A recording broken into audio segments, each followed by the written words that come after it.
Hello, hello, ladies and gentlemen. This is your girl Mitzi, and this is Mitzi. Let's think about it. Today we are thinking about, is it hot or is it just me? This is something that women and people, we all are saying sometimes, like, is it just hot or is it me? Goodness gracious. So thankfully I have Carin here who's going to help us think about this in a whole new way.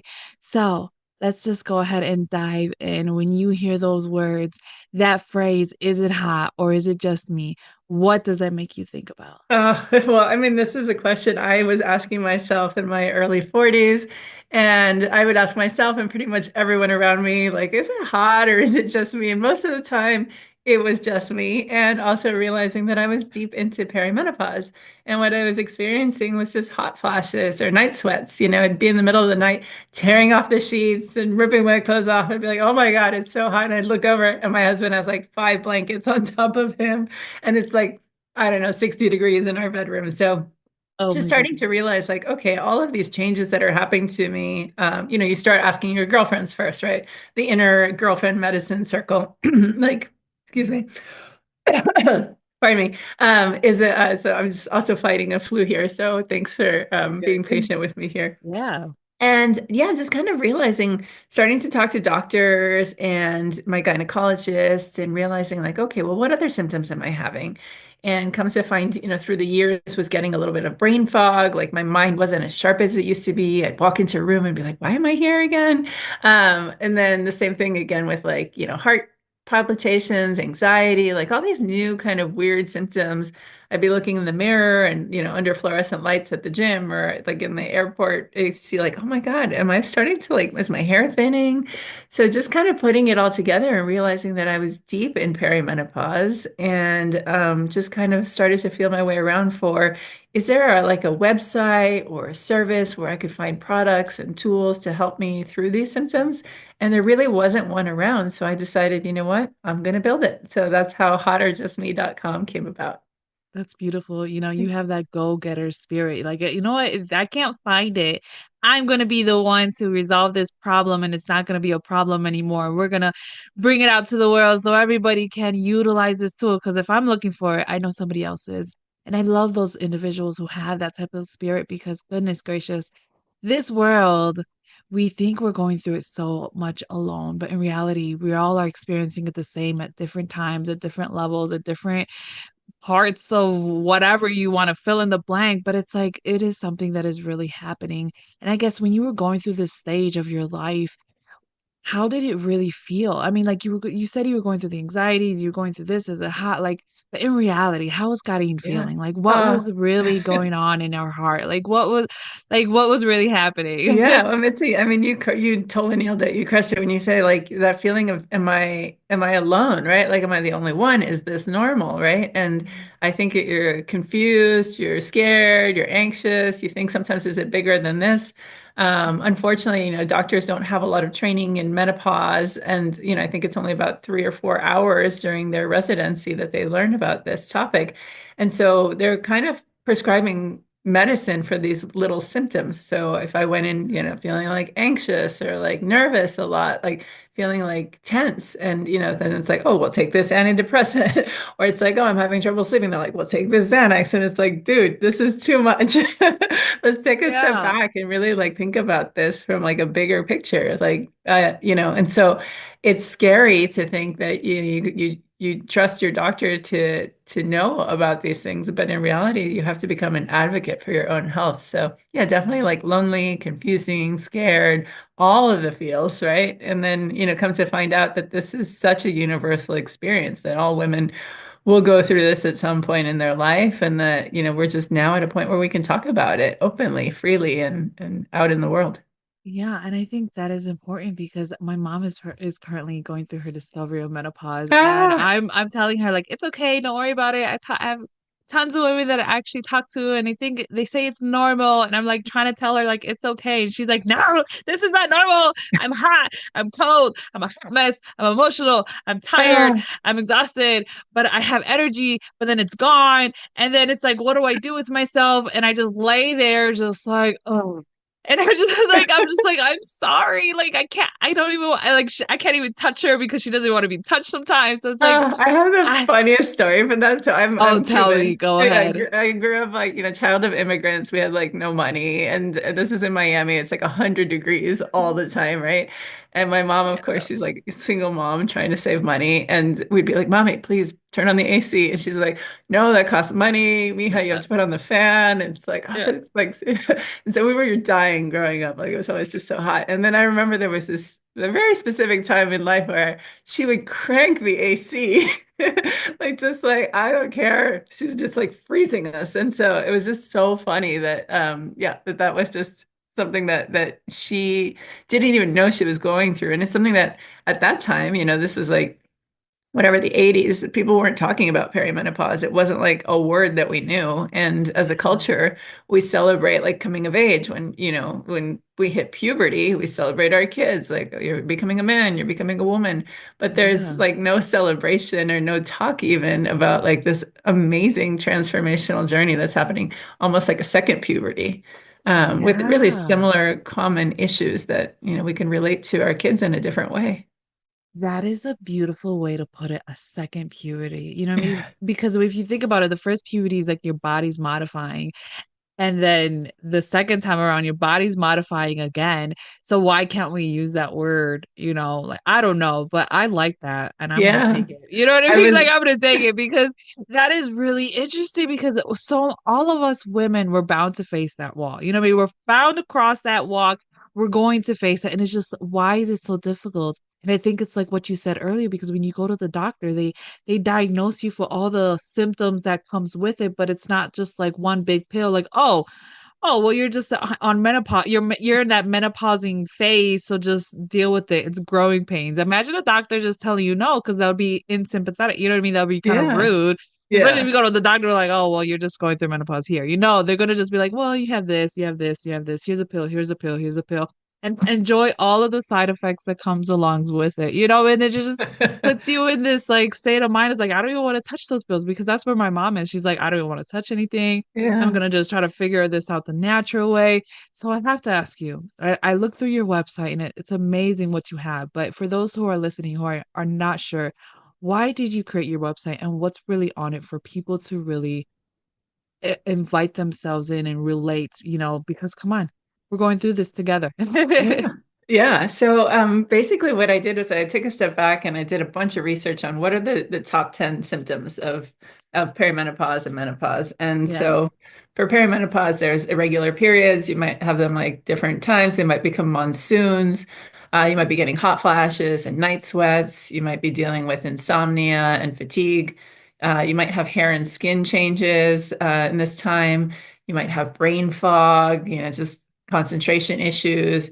You get crazy mood swings and irritability. Like you just get a little bit like more irritable than usual. There's anxiety, urinary incontinence, there's bone and muscle aches. So just to deep dive on all the different symptoms, which there's close to 100, but really there's like, a concentration of a few of these categories.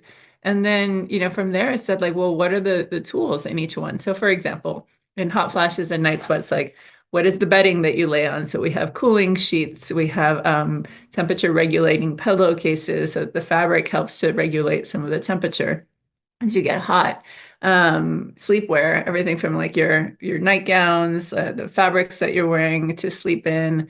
During the day, we have moisture wick technology tank tops. We have jewelry like this bracelet that it's a cooling bracelet, so freezable jewelry that helps to cool you down at your pulse points. And yeah, eye masks. So just like there's so many things, but what I did was basically broke it down by what are the different products that you can use to help support you during this time. And as a complement, if you are taking hormone replacement therapy, maybe you're not, these are great solutions. And if you are, maybe there's gaps in it, or you're still trying to figure out, what you're solving for, which is the right medicine, what's the right dosage. So Yeah. yeah, there's really something out there, I think, for everyone. Yeah, most definitely. When you were talking about it, I was like, goodness, that sounds like me already. What I mean? Because I feel like I'm at that point where I'm changing the fabrics of my clothing. I'm changing Yeah. everything, even though the dressing way I in sleep. layers, all of Yeah. that, right? Oh my Yeah. God. I'm a big fan for layers. My husband, he used to make fun of me when he first moved out because he's originally from Texas and we met in Texas. Yeah. When he came back to and followed me up to Wisconsin and he used to see me in layers and he's like, why are you wearing layers? And I'm like, because one, it's cold, and two, I'm cold and I hate being cold, so I have to wear layers to make sure I'm warm. And Yeah. no, not until just recently when it got to like negative 35 just a couple of days ago, he realized like, oh, Insane. well, now I'm on the layers train, but Yeah. Oh, I think that I wish I could trigger a hot flash in that kind of weather. That would be amazing. oh my goodness, I'm right. Then you would really go outside like, you would be steaming. Like literally Exactly. steam will come out of you. You feel like a goddess or something. It's Something so wild. someone would have to record you. I think I've actually seen videos of of people from like Canada and just Mhm. way up north where they jump into the water being so hot and then like you know what I mean you could see the difference in their skin. But Yeah. anyways, we're going so off topic.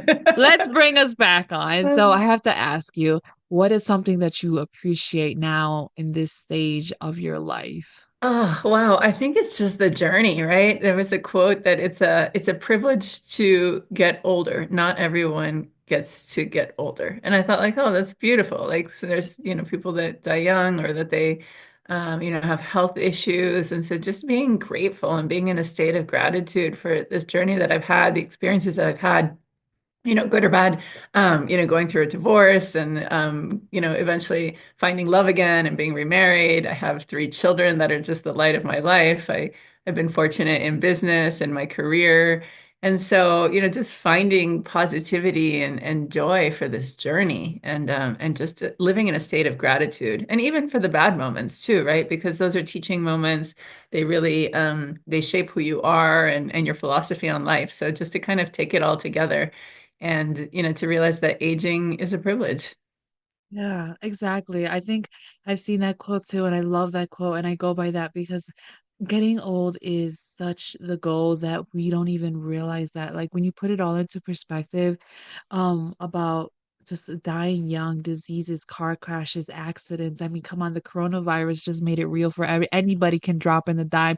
Good health, bad health. If it happens to you, it could happen. You know what I mean? It could happen, So it's Yeah. just a reality that we have to face. And I think speaking about death is not something that should be a taboo like it was in the past. It's not about Mhm. inviting death, because that's not a thing. You can't invite death in that manner.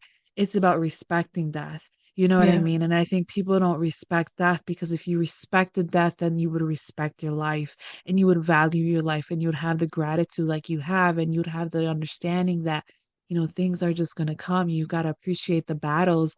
You got to appreciate the blessings. You got to endure it all because that's what life is. It's the good, it's the bad, it's the ugly and the beautiful. But when you are stuck on one frame, then you don't get to experience life. You're just stuck on Yeah. that frame and on that perspective. So, yes, I absolutely agree on that. So, I have to ask you, what is a pet peeve of yours? Yeah.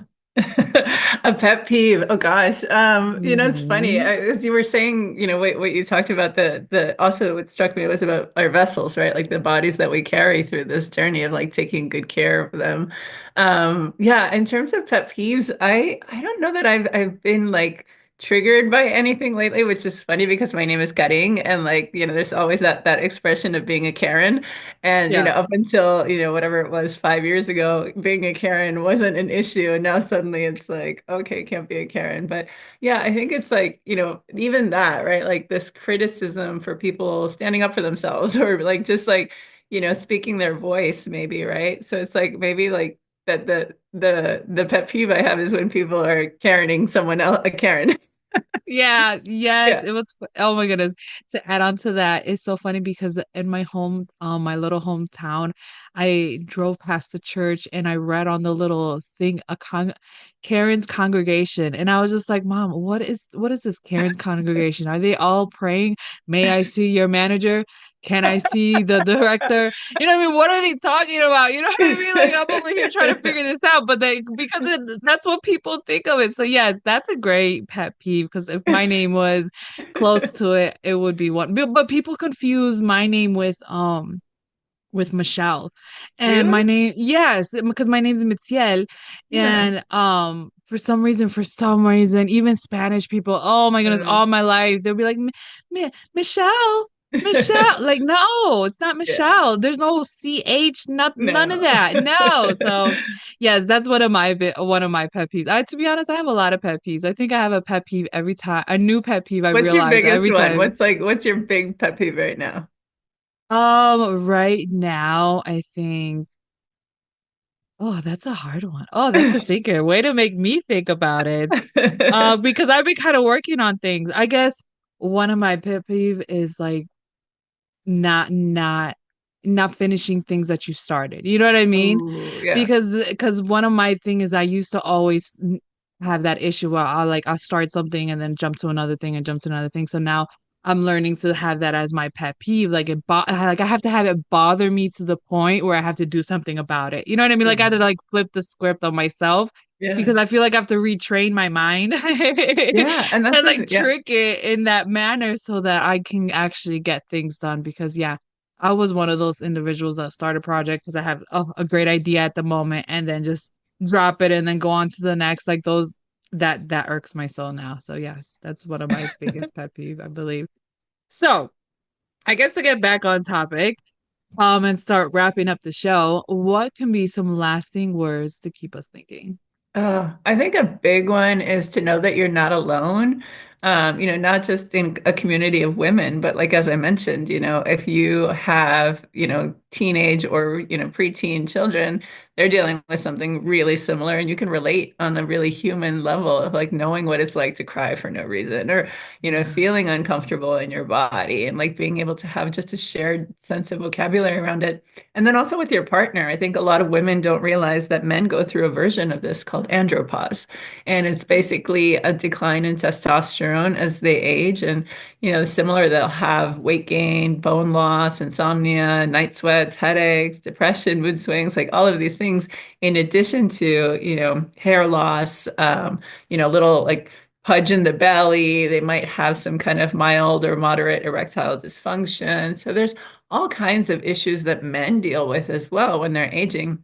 And we might like chalk it up to like midlife crisis or something silly like that. But really, it's like, again, to have sympathy and compassion and to open it up for a discussion with your partner of like, hey, what does it feel like for you? I'm noticing these things as a decline in my hormones. Like, are you catching some of these things like, happening to you or your friends, or having discussions about it and with your doctor too? So again, just realizing that it goes beyond just a shared discussion with your girlfriends, but it can be, a human experience too.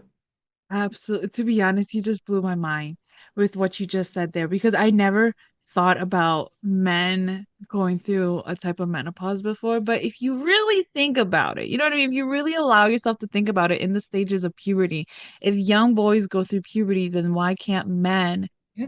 go through puberty as well in that stage of their life? Like, why label it a midlife crisis? Why not accept the fact that they're going through that type of stage too, but just in a different way? So, Mhm. talking about it will break down those barriers and the discomfort.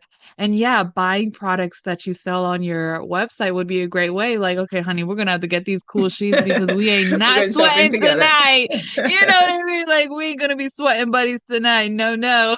So I yes, love it. oh my goodness, that's awesome. So yes, ladies and gentlemen, please go check out her website. And if you guys want to purchase some of the great things that she has to offer, she has a discount off of her website, 10% off using Mitzi, just Mitzi, Mitzi. How easy is that? So that you can, live your life a little easier. Take it easy. Yes, it's hot. It's not just you, it's a lot of people around the world. You know what I mean? It's all of us, young, old, man, we sweating together. So with that being said, y'all, always, always keep thinking, y'all. Bye.